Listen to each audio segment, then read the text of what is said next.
दोस्तों, क्या आपने कभी सोचा है कि अगर ब्रह्मांड में एलियंस है तो वो हमें कैसे ढूंढेंगे? आपको शायद लगता है कि वो स्पेसशिप्स लेकर आएंगे या फिर अपने प्लेनेट्स पर बैठकर वो हमें टेलीस्कोप से ढूंढेंगे, लेकिन शायद नहीं। एलियंस हमसे पहले शायद स्पेस से बहुत दूर भेजी हुई एक हमारी चीज को ढूंढेंगे। ये चीज हमसे लगभग 2300 करोड़ किलोमीटर दूर अंतरिक्ष के उस हिस्से में जा चुकी है जिसे हम इंटरस्टेलर स्पेस कहते हैं। जी हाँ, हम बात कर रहे हैं वाइजर स्पेसक्राफ्ट की, जो नासा ने 1957 में लॉन्च किया था और तब से ये बिना रुके चला ही जा रहा है। तो हेलो दोस्तों, स्वागत है आपका फिर से मेरे चैनल फैक्ट्स विद बीनू पर। और आज हम जानेंगे वाइजर वैन स्पेसक्राफ्ट के बारे में, जो एलियन से संपर्क करने का हमारा सबसे बेस्ट ट्राई है। सबसे पहले तो ये जान लो कि वाइजर वैन स्पेसक्राफ्ट ने हमारे सोलर सिस्टम की बाउंड्री को 2012 में ही पार कर लिया था। ये वही मोमेंट था जब वाइजर वैन अपने होम सिस्टम को छोड़कर गहरे स्पेस में चला गया था, लेकिन आज भी ये स्पेसक्राफ्ट सिग्नल भेज रहा है और ये डाटा हमें दिखाता है कि बाहर का यूनिवर्स कैसा है। सोचो, अगर कभी हमारा सोलर सिस्टम किसी कारण से तबाह भी हो गया तो भी वाइजर वैन हमेशा हमारे वजूद के होने का एक सबूत होगा जिससे एलियंस हमें ढूंढ सकेंगे।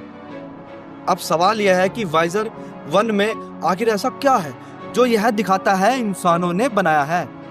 देखो, इसके अंदर एक गोल्डन रिकॉर्ड भेजा गया था। यह एक गोल्ड प्लेटेड डिस्क है जो हमारी अर्थ और कल्चर का मैसेज लेकर बाहरी स्पेस में चली गई है। नासा ने इस रिकॉर्ड में पृथ्वी को 55 इमेज डाली है जो हमारे जीवन और कल्चर को दिखाती है। इस रिकॉर्ड में 55 अलग अलग भाषाओं में ग्रीटिंग्स डाली गई है, जैसे हेलो, नमस्ते, जैसे एलियंस को पृथ्वी की लैंग्वेज डाइवर्सिटी का पता चले। इसके अलावा इसमें 115 इमेजेस भी है जो पृथ्वी और इंसानी कल्चर को दिखाती है। इन इमेजेस में साइंस और नेचर से जुड़ी तस्वीरें हैं, जैसे डीएनए स्ट्रक्चर, मैथ्स के सिंबल, जानवर, पौधे, कुछ तस्वीरें जो हमारी डे टू डे लाइफ और अलग अलग जियोग्राफिकल लोकेशंस को दिखाती है।